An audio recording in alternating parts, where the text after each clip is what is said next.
J.P. McCarthy, 15 years ago today, had passed away at way too early an age, a Radio Hall of Famer here in the state of Michigan. We're hearing his voice this morning because I was his producer, and I thought you'd like to hear him again. Here is J.P. McCarthy with Dr. Ruth Westheimer. The communicator therapist who brought sexuality out of the closet and into our homes, Dr. Ruth Westheimer. Now, some people can get titillated listening to you talk about sexual things. There's no question about it. I believe maybe that's why they get interested in I you. don't think so. And then learn something and realize that they were learning something. JP, I have to tell you something. If they would get sexually aroused, which they don't because I'm 4'7", I'm, as the New York Times says, Grandma Freud. I don't... but you're a beautiful person. Ooh, thank you. But I want to tell you something. If it were titillating, it wouldn't last because you and I know that in our country, here, if the ratings go down, they would say, Dr. Roth, we like you very much. Goodbye. Adios. I think what happens is, and also if it were titillating... I just said it first, titillating. Yeah. Then informative and educating. That's good. Because if it remains titillating, you can't learn. Because as you know, when you're sexually aroused, I don't ask personal questions. Very little learning can happen. You no longer get embarrassed saying Me? Yes, at Of all. course I get embarrassed. Okay. I sometimes blush. Do some of the questions embarrass you? Some of the. You know when I blushed? You get some tough ones. 2 days ago. What happened? In New York City. My hometown, where I live, where everybody knows me. I wanted to make a point. And right on 57th Street, I went with a gentleman to a drugstore after dinner. And because I wanted to buy a box of condoms for his brother, who is not married. And I wrote on the box of condoms, use them. And guess what? What? I blushed when I had to ask that pharmacist for a box of condoms. And here you Did he know who you were? I think, but he didn't let on. He was very stern and very serious, and I got redder and redder in my face.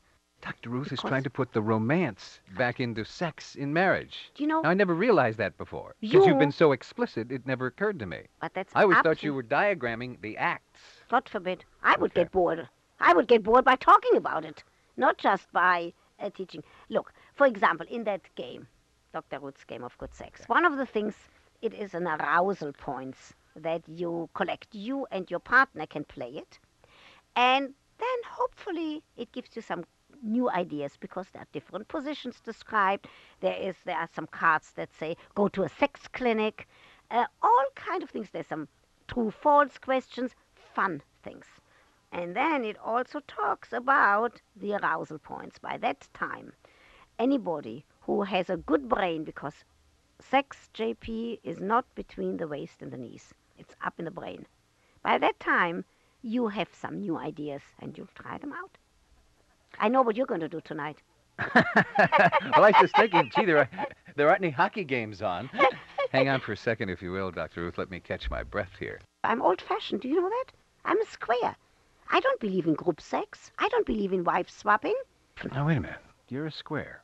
And you're not a swinger, and you don't believe in group sex and wife swapping and so forth. What if you got a call from someone? I've never heard you ever tell anyone that what they were asking you is wrong. Never. Except if it's violence.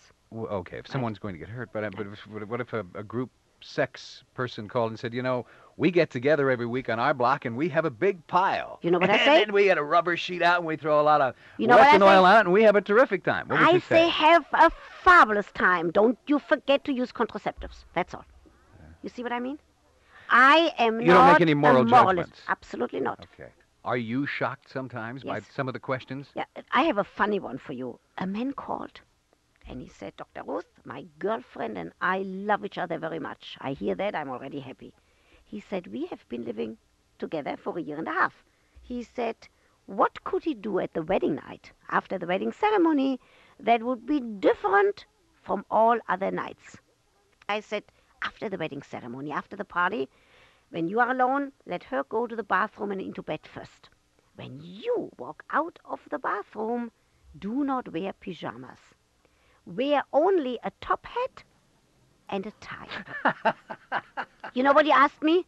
Where he should put the top hat.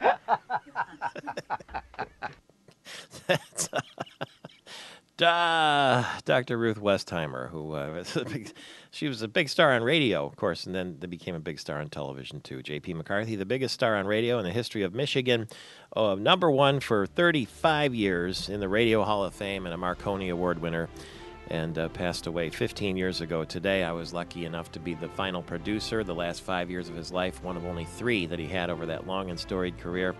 So on this day, once a year, we give you his voice again throughout the morning. We'll continue to do so. Your calls are welcome, too, if you like, at 888-900-9966, 888-900-9966. We'll take emails, too, at mpsbigshow@aol.com. More of your Monday morning, more news, sports, and J.P. McCarthy. I'm Michael Patrick Shields.